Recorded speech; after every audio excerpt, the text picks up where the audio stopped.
Hello everyone, my name is Mark Johnson and our company Artisan Restoration is now working on a project in my backyard. Can't quite see my house back there in the trees, but this job's walking distance from home. So quite fitting for the last job of the season. We're working on a log cabin that was built around 30 years ago, and wasn't really maintained very well. We're doing some log replacement here on the crown, the corners, where we've had decay, and here's the remains of a nail, a big spike that they used to fasten the corners together. And they had these little splines which were inserted here and there to help prevent air infiltration.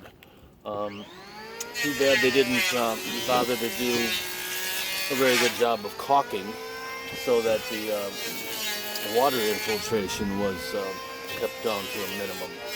So anyway,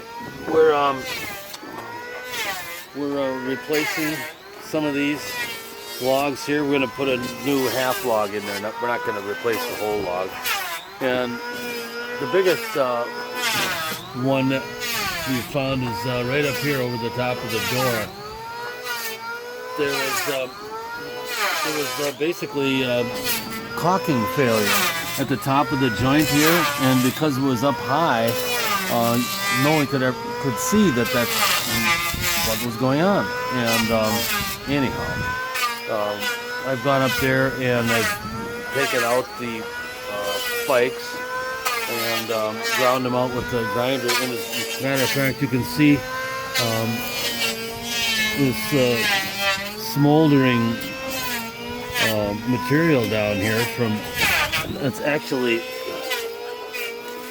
starting to catch on fire. So we got to make sure we've got all those out before we go to lunch, that's for sure.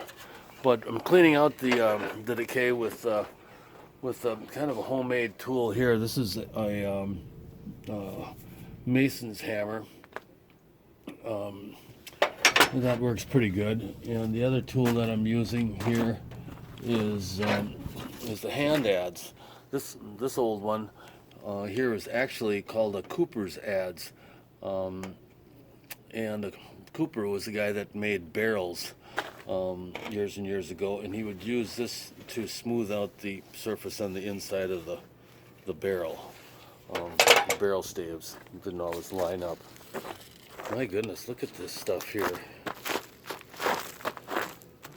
Better get out the fire extinguisher. Well, anyway, up here, there's still a little bit of smoldering going on in here.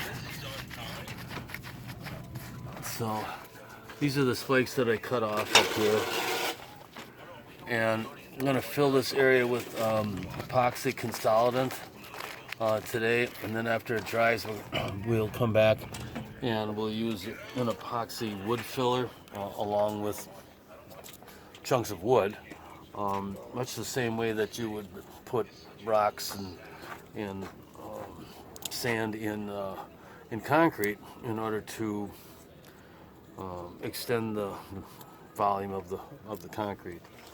And anyhow, over here you can see more of these little splines that were used.